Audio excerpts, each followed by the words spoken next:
For 70 years, the Dead Sea Scrolls quietly guarded a secret that no one ever thought to search for. Scholars always came back to the same question, generation after generation. What do these texts actually say? Researchers were absolutely convinced that was the only question worth pursuing. Nobody paused long enough to ask the other one. What were these documents actually made from? Then, inside a laboratory at Tel Aviv University, a molecular biologist by the name of Oded Rachavi extracted ancient genetic material from dust gathered off a single fragment, ran the sequence through analysis, and froze.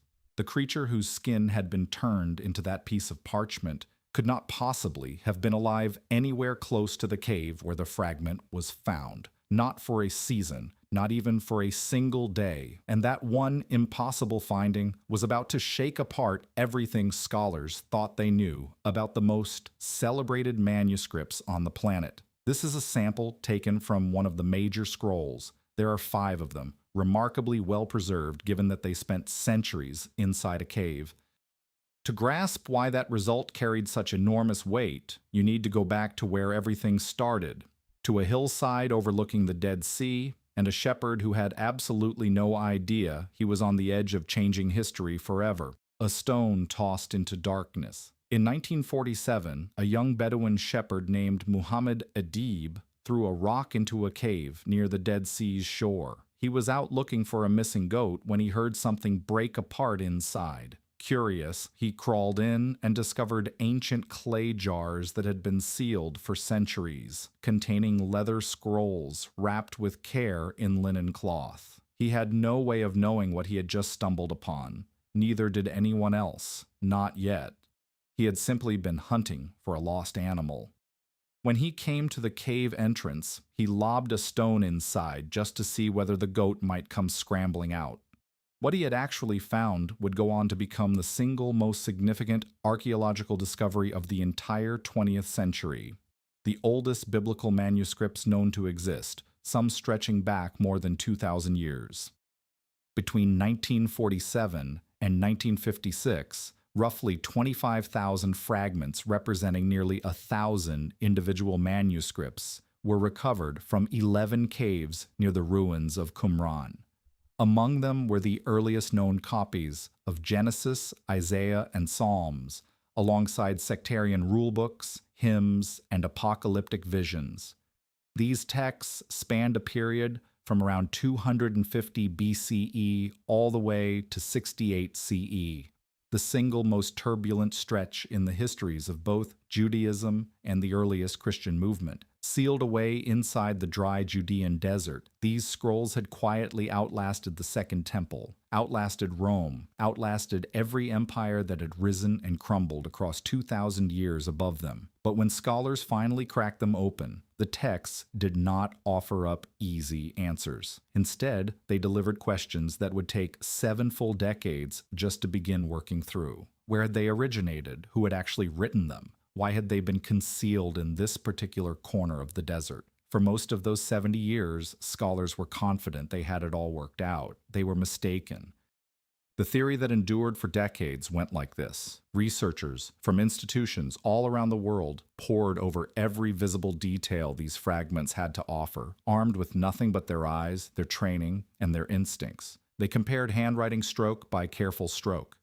They examined the color, texture, and thickness of the parchment, hoping to trace pieces back to a single source animal. They cross-referenced language, theology, calendar systems, and literary structure. Anything that might expose a hidden pattern. These are the oldest copies of the Bible in existence, predating anything scholars had ever had access to before. The theory that eventually took hold pointed toward the Essenes, a Jewish sect described by ancient historians such as Josephus and Pliny the Elder as a withdrawn, monastic community living in the Judean wilderness, devoted to ritual purity, the copying of scripture, and anticipation of divine judgment falling upon a corrupted world. The ruins at Qumran, sitting right alongside the caves, looked precisely like the kind of settlement Josephus had described long centuries before. The pieces appeared to fit together almost too neatly.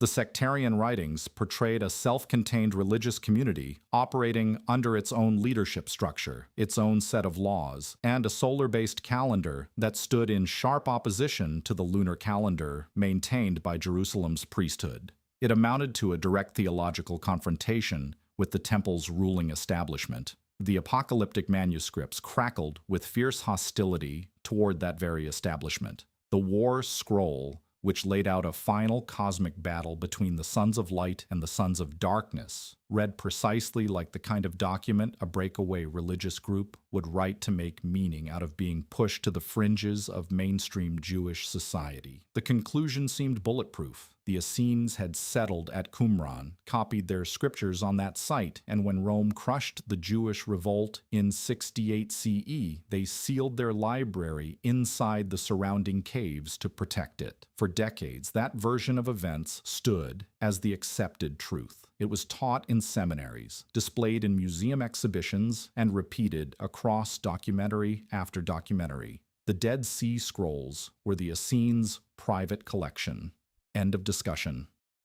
Nothing left to argue about. Stay with this, because everything you've just heard is about to unravel completely, fractures that no one could seal shut. The Essene theory had dominated the field for 70 years, yet underneath its confident surface, uncomfortable details kept quietly emerging. Details that the available tools of the era simply weren't capable of resolving. The scrolls exhibited wild, almost disorienting textual variation. Different versions of identical biblical books were found sitting right alongside each other. Different scripts, different hands, wildly different levels of scribal skill. The quality of the parchment ranged from expertly treated animal skin to rough, almost amateurish material found right beside it in the very same cave. When radiocarbon dating was finally applied to a selection of fragments in the early 1990s, certain scrolls turned out to predate the Qumran settlement entirely. The chronology simply refused to align the way the theory demanded, and no one could explain the deeper puzzle lurking beneath it all. Why would a single isolated, tightly disciplined religious sect preserve multiple contradictory versions of its own sacred texts? Why hold on to two completely different editions of the book of Jeremiah, one substantially longer than the other, with entire passages absent and chapters shuffled around inside a community supposedly built upon strict religious uniformity? Some scholars floated alternative theories at the outer edges of the field. Perhaps Qumran wasn't a monastery at all, but rather a pottery workshop, a seasonal estate, or a military outpost. Perhaps the caves served as a sacred storage site where worn-out texts from numerous communities were brought to be reverently set aside rather than thrown away. These ideas circulated, but none carried the solid evidence required to displace a paradigm that had held firm for generations. Then something arrived from a direction the field had never anticipated. Not from an archaeologist, not from a theologian, but from a geneticist over lunch, the meal that would change everything. In 2012, at a table inside Tel Aviv University, molecular biologist Oded Rechavi sat down with biblical scholar Noam Mizrahi. Their conversation wandered, the way discussions between old colleagues naturally tend to, toward the Dead Sea Scrolls, toward the maddening challenge of reuniting thousands of tiny, disconnected fragments, and toward the questions that 70 years of rigorous scholarship had never managed to answer. Mizrahi described the situation plainly. 25,000 fragments, no titles, no page numbers, no dependable method of connecting one scrap of parchment to another beyond handwriting comparisons and educated guesses about how aged skin appeared. Approaches that were inherently subjective, imprecise, and capable of going catastrophically wrong without anyone ever noticing. Rechavi listened with care. Then he asked one straightforward question. What exactly are the scrolls made from? Parchment, Mizrahi replied. Animal skin. Rechavi went quiet for a long moment. Parchment contains DNA. That single sentence unlocked an entirely new avenue of inquiry that no one had previously thought to explore. Reshaped had built his career around ancient DNA analysis, a technique that had already transformed our understanding of human prehistory, mapping migration routes and population histories stretching back tens of thousands of years. Sitting at that lunch table, it suddenly struck him that nobody had ever turned that same approach toward a manuscript, toward scripture itself. And as it turned out, at least one of them was cowhide. Two separate fragments came back with that same result. Alongside Nina Shore, curator of the Dead Sea Scrolls at the Israel Antiquities Authority, Reshaped and Mizrahi put together the small team that would spend the next several years pursuing something no one before them had ever attempted. What they uncovered along the way would unsettle even those scholars who had devoted entire careers to protecting these fragile, irreplaceable documents, reading genetics without ever making contact. That was the first obstacle, and it was a serious one. The Dead Sea Scrolls are considered sacred across multiple faiths and are, by their very nature, completely irreplaceable. Any technique that required cutting, drilling, or extracting physical samples was ruled out from the beginning. The scrolls had to remain intact and untouched. So how exactly do you trace the genetic history of something you are absolutely forbidden to lay a hand on? The answer had been right there the whole time, concealed in the most obvious of places. Inside the storage boxes themselves, decades of cautious handling had left behind fine particles of parchment dust, slowly gathering at the bottom of the containers. That dust contained collagen, the structural protein present in animal skin, and locked within it was ancient genetic material preserved across 2,000 years. By collecting dust from blank margins and worn edges, areas where no ink had ever been applied, the team gathered enough material without ever disturbing the written text itself. The evidence had been sitting quietly in that dust through every scholarly study and every decade of debate. But converting that dust into workable genetic sequences was grueling. The very process of making parchment, soaking the hide, scraping it, stretching it, sizing, and drying it damages DNA at the molecular level.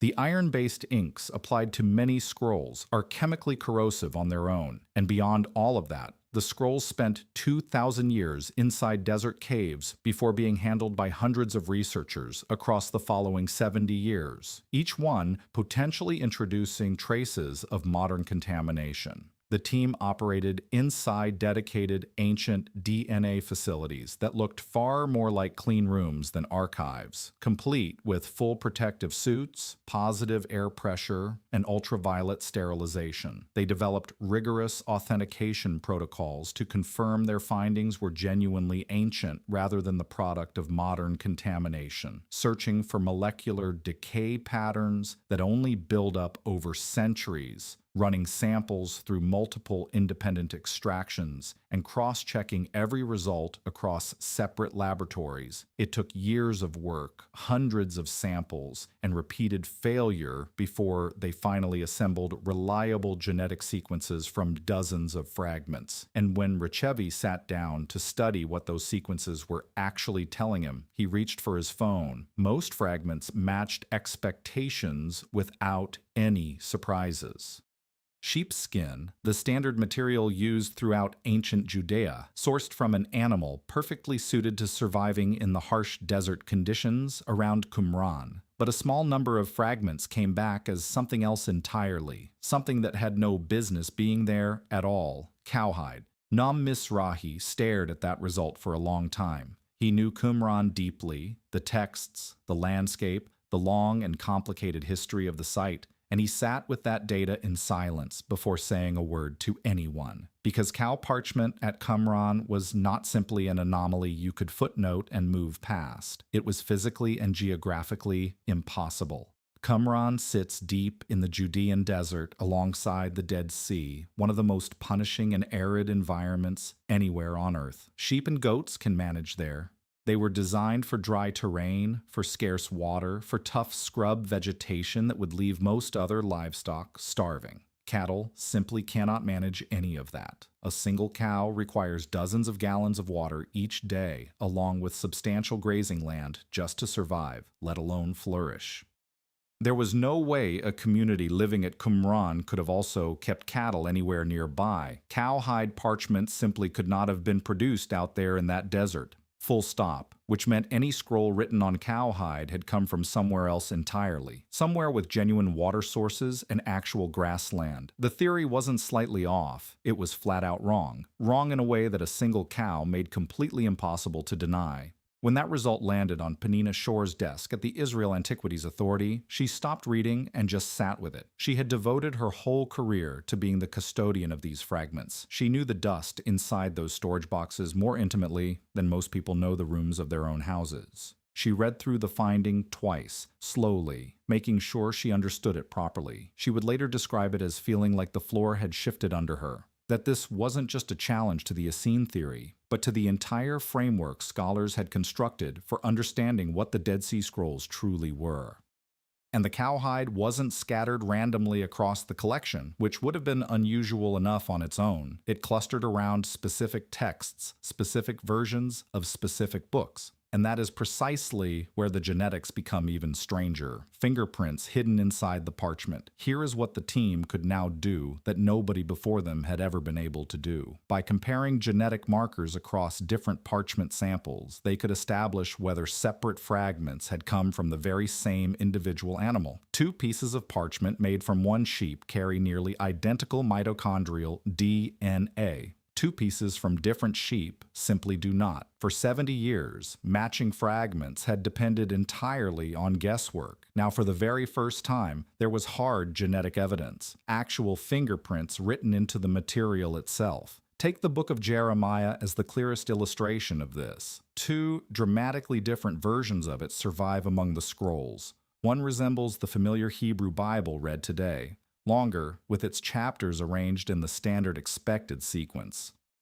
The other is noticeably shorter, missing entire sections altogether, its chapters arranged in a completely different order.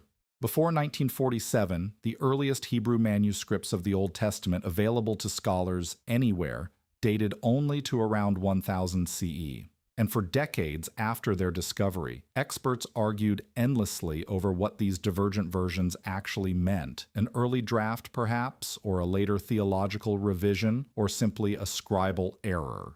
The DNA finally delivered a concrete physical answer to a debate that had dragged on for decades. The shorter version of Jeremiah was written on cowhide. The longer version was written on sheepskin. Completely different animals, almost certainly from different regions. These weren't simply variant copies that had gradually drifted away from one shared original source. They were two genuinely distinct textual traditions, developed independently of each other within two separate communities, living in two different parts of ancient Judea. Read that again, because it really matters. Two communities, two Bibles existing alongside one another at the same time.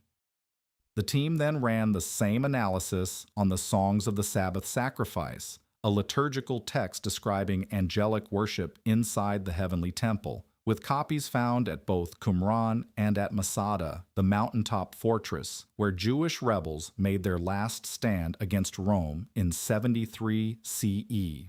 The DNA revealed that multiple Qumran fragments of the same text had come from entirely different animals. This text, it turned out, was popular, widely copied, and produced independently across multiple locations, not the closely guarded exclusive property of a single isolated sect. Then came the kinship analysis, which added yet another dimension to what was already emerging. By studying nuclear DNA markers, researchers were sometimes able to identify parchments that had come from closely related animals, siblings, or members of the very same flock. Clusters of genetically related animals pointed toward specific production sites, places where several scrolls had clearly been manufactured from locally sourced hides within a very narrow time frame. And here's the detail that really mattered. Some of those tightly grouped clusters, obviously produced together from a single flock, turned up sitting alongside fragments with no genetic connection whatsoever, originating from entirely different animals and entirely different flocks. This was not a collection that had grown organically out of a single central scriptorium. It had been assembled from multiple points of origin, representing numerous communities scattered across the region, covering multiple decades, quite possibly stretching across whole centuries. The library theory didn't simply crack under this pressure. It fell apart entirely, a world of many voices. Here is what all of this actually tells us. If the scrolls had truly originated from one isolated sect living at Qumran, their sheer variety would make almost no sense whatsoever. Why would a single disciplined community bother preserving rival versions of its own sacred scripture? Why hold on to texts that reflected theological positions it openly rejected rather than simply destroying them? But if the collection had instead been drawn together from many different communities spread across ancient Judea, brought into these caves gradually over decades, and finally sealed away by some catastrophic moment of crisis, then suddenly everything settles neatly into place. The diversity stops being a complication that needs explaining away. It becomes the entire point of the collection. The genetic evidence supported something a handful of scholars had long suspected, but had never actually been able to prove. These caves, the very same ones that Muhammad Adib's thrown stone cracked open back in 1947, had functioned as a geniza, a sacred storage site, where Jews from many different communities brought texts too holy to simply discard, yet no longer suitable for everyday religious use. Jewish law forbids throwing away any document that bears the divine name. Such texts must instead be reverently preserved. Communities throughout the region maintained designated spaces known as genizot for precisely this reason. Now consider the surrounding geography. Jerusalem sits barely 20 miles from Qumran, a perfectly manageable journey by ancient standards.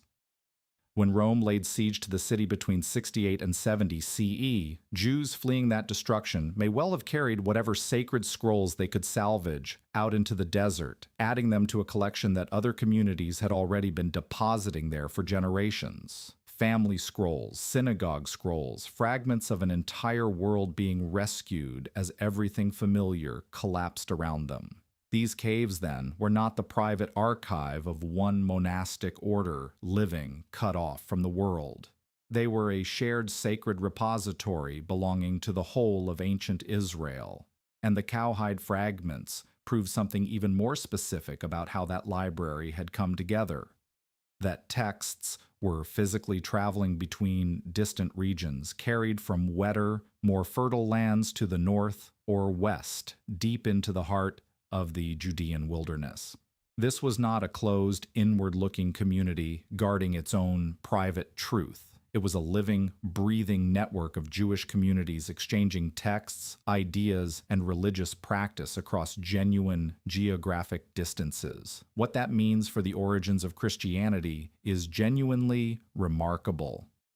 The world Jesus was born into was not one of settled, comfortable theological consensus. It was a landscape of vigorous, geographically scattered religious debate, with multiple communities each utterly convinced that they alone held the authentic tradition. The Dead Sea Scrolls weren't the position statement of any single faction within that broader debate. They captured the whole argument in all its tangled, contradictory richness. A Bible still very much in the process of being written. For those who study Scripture, the implications cut even further than that. There was no single, universally agreed upon text of Jeremiah hovering above the dispute. There were multiple versions, shorter, longer, differently organized, each one treated as the authoritative form of Scripture by whichever community happened to preserve it. The same held true for Genesis, for the Psalms, for the various books of the prophets. Canonization wasn't a completed process handed down from on high. It was still actively happening, still contested, still genuinely unresolved. And now the DNA had demonstrated that fact in physical terms, not merely theoretical ones. Separate communities in separate locations were each independently preserving their own versions of what they called the Bible. The textual tradition wasn't locked in place or frozen solid. It was living, shifting, and it looked noticeably different depending on exactly where you happened to stand within it. The world in which Jesus preached and in which the earliest Christian movement first emerged was thoroughly saturated with exactly this kind of diversity: competing scriptures, competing readings of the law, competing visions of what God intended to do next for his people. And the evidence for all of it had been sitting quietly in dust on a storage shelf the whole time, waiting for someone to finally come along and ask the right question. Questions nobody could have posed before. The publication of this genetic research in 2020 opened a completely new chapter in Dead Sea Scrolls scholarship, one that's still being written. What it made possible to ask for the very first time may ultimately matter even more than what it actually managed to resolve. Before this work got underway, there was simply no scientific way to confirm whether two fragments came from the same manuscript, whether a given text had been produced in one location or many, or whether separate scrolls shared any genuine physical relationship beyond a vague resemblance in subject matter. Now, for the first time ever, there is. Can researchers identify specific production sites for individual texts? Can they chart the full geographic network of Jewish scribal communities that once spread across ancient Judea? Can they follow in concrete physical detail how textual traditions traveled from one place to another over the span of decades or even entire centuries? Researchers are already pursuing those questions, broadening DNA analysis to a far larger collection of fragments, combining that genetic data with multispectral imaging capable of revealing writing invisible to the naked eye, and assembling reference databases of ancient animal DNA drawn from across the ancient Near East. The aim is a geographic map precise enough that a single fragment could indicate roughly where in the ancient world the animal whose skin became its parchment once roamed.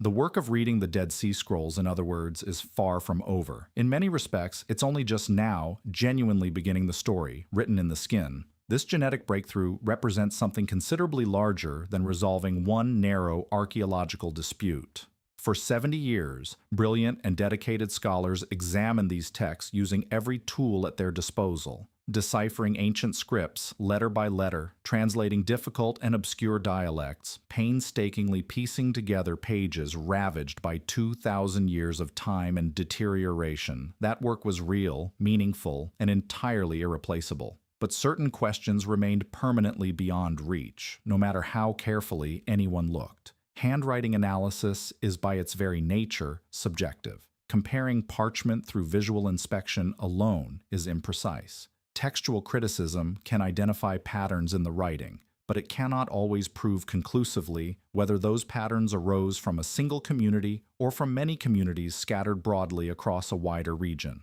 Molecular biology provided a genuinely fresh avenue that nobody had thought to explore before that fateful lunch conversation. By decoding the genetic information preserved within the very material these holy texts were inscribed upon, researchers finally resolved questions that had seemed permanently and hopelessly beyond reach. And what that evidence ultimately uncovered turned out to be far greater than anything those involved had originally dared to hope for. The Dead Sea Scrolls, as it happens, are not the theological declaration of a single radical sect hiding from Rome out in the desert. They represent the accumulated sacred writings of ancient Israel as a whole, gathered bit by bit across many generations, diverse, contested, and deeply, messily human in all their contradictions. Many voices, many communities, many versions of Scripture, each one carried into a cave in the Judean wilderness by someone watching their entire known world collapse around them. We only understand any of this today because scientists eventually learned to read a story that was never written in the ink resting on the surface, but rather in the DNA of the animals whose hides carried that ink safely through 2,000 years of near absolute silence. In 1947, a shepherd's thrown stone cracked open a clay jar and allowed an ancient world to speak once more for the first time in centuries. In 2020, a geneticist quietly extracted DNA from dust sitting inside a storage box. The shepherd swung open the door. The scientist finally heard what had been waiting patiently on the other side of it. If a single lunch conversation that quietly reshaped the history of Scripture is the kind of story that pulls you in, subscribe now and stay close because we are only just beginning.